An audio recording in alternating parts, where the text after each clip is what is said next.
Good morning, Live Oak Church. Today is day 5 of our devotion series on the topic of biblical love, where we've been looking at what does the Bible say about love? How does it define love versus the world defining love? And how do we practically live out the command that Jesus gave us to love one another as he loved us? Well, today we're going to wrap up the topic. We're going to look at disciple making. How do we love as disciple makers? How do we love through discipleship? And I think it's important before we answer the question and look at practical examples that we come to a common ground on what is disciple making. What is discipleship? How would we define it? Because I think it's a misunderstood term, and in many ways it becomes a stumbling block for many of us in our ministries.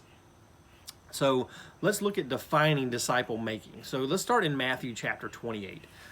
Jesus gives us the Great Commission. He says, "Go therefore and make disciples of all nations, baptizing them in the name of the Father and the Son and the Holy Spirit, teaching them to observe all that I have commanded you."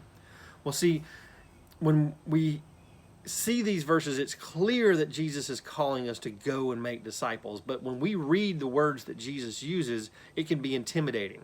Look at what he's calling us to do. He says to go and make disciples by baptizing. Go and baptize, and also go and teach. So when we see the words baptize and teach, many of us could automatically think, I'm not qualified to baptize. I'm not qualified to teach. We will take this role and assign it to, well, that's reserved for our pastors, our elders, our mature teachers in the church. And yet I'm not qualified to do that because that's not me. And we'll make discipleship this very structured teacher-student relationship, which could be part of discipleship, but that's not the essence of discipleship. And then we don't feel qualified to fill that role as a disciple maker. So I think it's important that we understand what discipleship is. And to do this, R.C. Sproul really helped me here with a definition of disciple making, and it is profound. And so get ready. R.C. Sproul, and I'm going to quote him here, he says, "Disciple making is ordinary Christianity." Let that sink in for a second. Disciple making is ordinary Christianity. In essence, what he's saying here is when Jesus commands us to be disciple makers, he's commanding us ordinary Christians to live out our lives in obedience to Jesus around other people, both believers and unbelievers, so that they can see in us the treasure that Jesus is, that how we hold him up as the treasure, as everything in our lives, where we can, along with Paul, say that we count everything as lost for the sake of knowing Christ. That's the essence of disciple making. And so we have freedom in how we do that.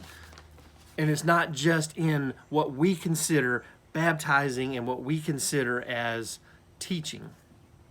So we are called to make disciples by working to see people who don't know Jesus know him and come to know him and treasure him for who he is, and also faithfully living our lives in obedience to Christ, trusting that he will move people from areas of unbelief to belief through us and using us in that way. We love people most through disciple making when we point them to Christ, because God is love, and when we point people to Christ, that's how we love people. So I want to give us some practical examples of how do we love people around us through discipleship. Number one, I got 5 points here. Number one, sharing the gospel with others. Number two, speaking the truth in love. Number three, be willing to be in an accountability relationship, to be accountable and hold others in our lives accountable.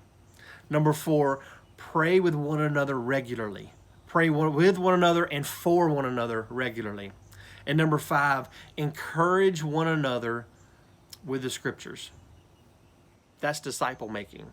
And all of these are only possible if we are willing to enter into intimate relationships where we get to know one another and open our lives and be willing and vulnerable to share our lives with one another. And I think our life group settings is a perfect example of this. So I hope as we've walked through this topic of biblical love that along with me, you've been convicted, that you've somehow grown in love and some practical applications, and that more than anything that you treasure Christ more, and that you love the Lord your God with all your heart, all your mind, and all your soul, and you will love your neighbor as yourself. Have a good day.